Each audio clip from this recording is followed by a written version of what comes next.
Bloque 2. La mirada hacia afuera. El aula como espacio de transformación. Capítulo 5. El aula viva. Un laboratorio de experiencias humanas. Durante muchos años he visto el aula como un espacio limitado por 4 paredes, con butacas alineadas en filas y un pizarrón al frente. Un lugar donde los estudiantes escuchan y los docentes enseñan. Este modelo, aunque funcional en su tiempo, heredó una escuela que priorizaba el orden sobre la creatividad y la obediencia sobre la curiosidad. Pero el aula, cuando se mira con nuevos ojos, puede ser mucho más que eso. Puede transformarse en un encuentro humano donde cada mirada, cada palabra y cada gesto se convierten en parte esencial del aprendizaje. De ser un contenedor de conocimientos puede transformarse en un escenario de experiencias, emociones y descubrimientos. Como decía John Dewey, pionero del aprendizaje experiencial, la educación no es preparación para la vida, la educación es la vida misma. Esa frase resume el espíritu del aula viva, un lugar donde aprender no significa repetir lo que otros dijeron, sino vivir experiencias que despierten el pensamiento, la sensibilidad y la acción. El aula tradicional versus el aula viva. El aula tradicional se caracteriza por mantener silencio, exigir que los estudiantes permanezcan quietos y minimizar su movimiento. En ella, el docente ocupa el centro del espacio y del discurso, mientras los estudiantes asumen un rol pasivo, receptores de información que muchas veces se olvida después de las evaluaciones.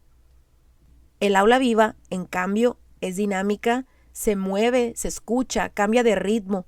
Cada persona que la integra tiene voz y el aprendizaje no se mide solo por lo que se memoriza, sino por lo que se comprende y por lo que se siente. El docente deja de ser la única fuente de conocimiento y se convierte en facilitador, creando oportunidades para que los estudiantes piensen, creen, elaboren, se equivoquen y vuelvan a intentar. Mientras en el aula tradicional el aprendizaje ocurre en silencio, en el aula viva el aprendizaje se dialoga, se construye, pero sobre todo se vive. Las emociones, lejos de ser un obstáculo, se convierten en aliadas. Se aprende desde la alegría, la sorpresa, la empatía e incluso la frustración. Cada día, al abrir la puerta del aula, no solo entran cuerpos y cuadernos, sino historias, sueños, miedos y esperanzas. Educar, entonces, no es solo transmitir contenidos, sino tejer vínculos significativos que despierten el deseo de aprender y de ser mejores personas. El aula viva es, en esencia, un laboratorio de humanidad donde se aprende a convivir, respetar, compartir, pensar y sentir. Algunas preguntas que podemos hacernos para llevarnos a la reflexión son: ¿qué emociones habitan hoy en tu aula? ¿Cuánto tiempo hay para la curiosidad, el error, la risa o la sorpresa? ¿Qué huella estás dejando en la vida de quienes te escuchan cada día? Estrategias para un aula viva, participativa y humana. Aquí algunas estrategias sencillas que fortalecen la participación, la confianza y la comunicación asertiva, con el objetivo de que cada estudiante viva nuevas experiencias positivas día a día. Número 1. Termómetro de emociones. Dedica los primeros minutos de clase a tomar la temperatura emocional del grupo. Realiza preguntas como: ¿qué palabra describe cómo llegas hoy? ¿Qué te ha hecho sonreír hoy? ¿Qué desafíos o retos tienes esta semana? Esta práctica genera conexión emocional, reduce la ansiedad y refuerza la idea de que el aula es un espacio seguro. Número 2. El aula como círculo. Organiza el aula en círculo o semicírculo en algunos momentos. Esto rompe la jerarquía tradicional y promueve la mirada horizontal. Fomenta la escucha activa, la igualdad en la participación y el sentido de comunidad. Número 3. Aprendizaje basado en proyectos personales o colectivos. Propongan proyectos donde los estudiantes elijan un tema que les apasione, lo investiguen y lo presenten creativamente. Esto despierta motivación intrínseca. fortalece el trabajo en equipo y permite enfrentar desafíos reales. Número 4. Pausas reflexivas. Al final de cada actividad, dedica unos minutos a reflexionar juntos. Realicen preguntas como: ¿qué aprendimos hoy, además del contenido académico? ¿Qué emociones aparecieron? ¿Qué podríamos hacer distinto la próxima vez? Esta práctica ayuda a integrar lo aprendido y conectar lo emocional con lo cognitivo. Número 5. Rueda del conocimiento. Cada cierto tiempo realiza dinámicas donde los estudiantes reconozcan públicamente algo positivo de un compañero. Esto fortalece vínculos, mejora la convivencia y eleva la autoestima colectiva. Número 6. Espacios de creación colectiva.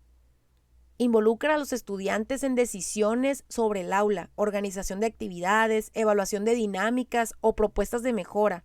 Esto genera sentido de pertenencia y compromiso. Número 7.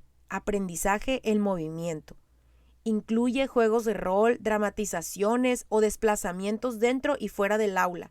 El movimiento activa la energía, rompe la rutina y transforma el aprendizaje en experiencia viva. Número 8. Diario de aula. Propón reflexiones semanales sobre lo aprendido, lo sentido o lo descubierto. También tú puedes compartir tus observaciones. Fomenta la introspección y el sentido de continuidad en el aprendizaje. Número 9. Celebra el proceso. Al cierre de proyectos o periodos, realiza exposiciones, murales, cartas o rondas de agradecimientos. Valora el camino recorrido, no solo los resultados, fortaleciendo la motivación y el sentido del logro. Número 10. Café de ideas. Cada semana propone un tema de discusión, a veces académico, otras veces sobre convivencia o emociones.